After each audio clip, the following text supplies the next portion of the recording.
Rád by som vám predstavil útulnú, celoročne obyvateľnú chatu. Nachádza sa v tichom prostredí obce Byšťa s celoročnou dostupnosťou a slnečným okolím.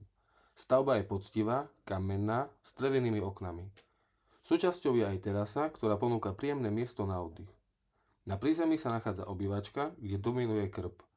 Priestor je útulný a ideálny na relax po náročnom dni.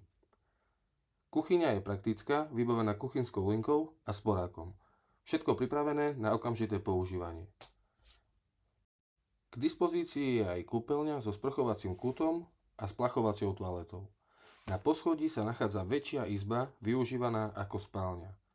Odtiaľ vedie vstup na balkón s pekným výhľadom do okolia. Druhá menšia izba ponúka priestor pre hostí, deti alebo ako malá pracovňa. Z balkóna je výhľad na tiché a zelené okolie, ideálne na rannú kávu alebo večerný oddych. Zo zadnej strany chaty sa otvára pohľad na lesy a polia. Prostredie je pokojné, ideálne na prechádzky, cyklotúry a víkendový relax.